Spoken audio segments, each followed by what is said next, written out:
Liz. Hey there. Hi again, Rick. This is Liz Janson, our ninth president of FAUSA, and she was president from 21 to 23. Right.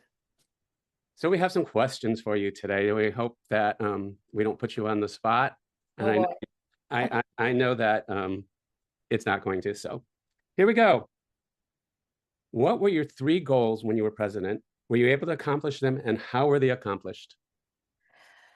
Oh my goodness. Well, I think, as FAUSA has grown and grown and developed through these 25 years and to the 23 years or so when I became president, we've become more complicated. We have a lot more to do. And as I looked at how busy all of our volunteer board members were, one of the things I thought about was how can we lighten the load? And this is not an original thought.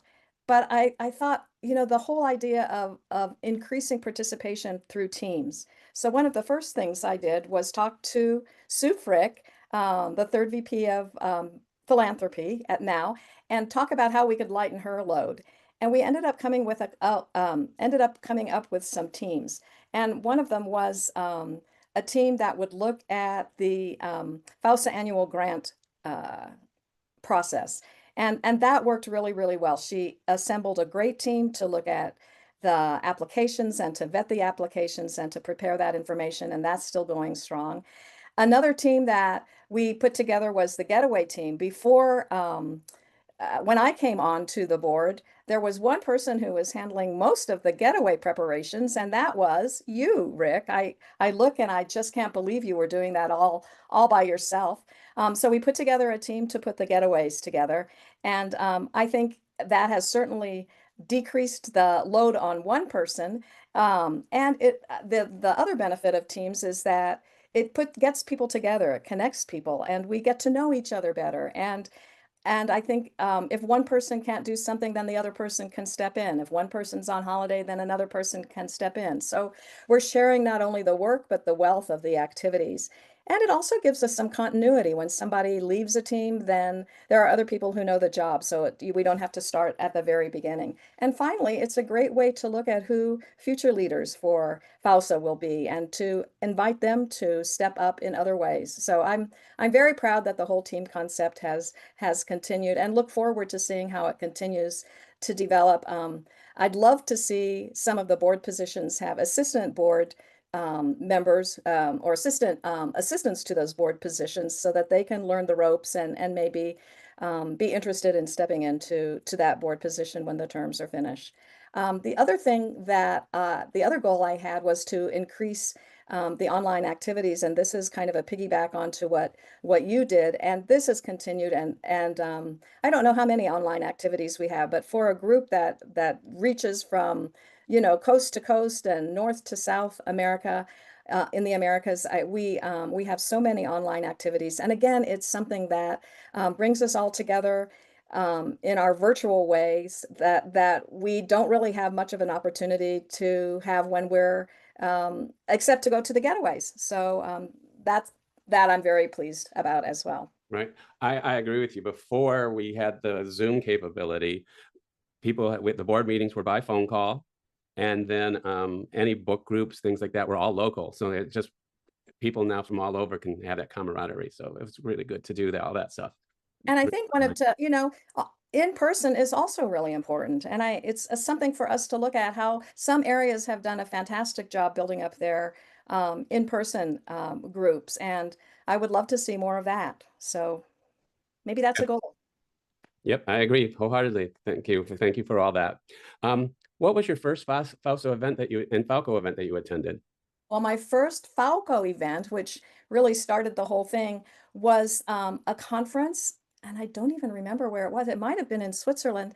And my Falco buddy was Janelle Mason, and I'll always remember how kind and welcoming she is and was. And I know we all miss her very much. She holds a special place in my heart for having welcomed me to the greater Falco community. What does FAUSA mean to you? Oh boy, you had to do the easy one, right? Yeah. I mean, we don't have to answer it too. I mean, No, no, that's fine. I It's interesting. When we moved back to the United States, I thought, oh, we're moving back, even though we were moving to a place where I'd never lived before. I thought, well, it's fine. It's back to my home country. And I wasn't sure that I would need FAUSA. So even though I joined, I didn't really participate very much at the beginning. And gradually I realized that the camaraderie of people who have had overseas experiences, have traveled widely, who have experienced looking for peanut butter in a store that doesn't have peanut butter, or going, learning how to do a different way of public transportation or so forth. It was hard to find people to talk to about those things, and who I could just connect with in a very casual, comfortable way. And as when I found the FAUSA community and started becoming more and more active in it, I realized how I missed that. And so FAUSA has meant keeping those overseas connections going, those overseas connections with people who have experienced similar things to me, but with whom I knew when we lived overseas as well, being able to still stay active in FAUCO and FAUCO Foundation teams and activities has really been an important part of my life. And now my husband, Eric, loves going to the FAUSA conferences and the FAUCO conferences too, and has a great group of buddies there. And he's the one who's like super excited to go to Malta this year, in fact. So friendship, continuity, those would be the two major things for me. Oh, well, here we go with our lightning round. All righty. Guided tour or off the beaten path? Can I say both? First guided tour and then off the beaten path. Window seat or aisle seat? Window seat. Mountains or ocean view? Mountains. Okay. Pilsner or Dunkelbier? Dunkel beer. Ah, Uh, beer or wine? beer. I knew that one. Sorry, Amy. Jet lag or culture shock? Jet lag. I'd like to just get it over with. Finding difficult to find foods in the country you lived in, or Wi-Fi? Finding difficult foods. Can't live without my Wi-Fi. Making local friends or expat groups? Again, what a difficult question. I'm not going to answer it because both are super important. I should have said the same thing. I guess saying goodbye or starting over? Oh man. Starting over. Yeah. Okay.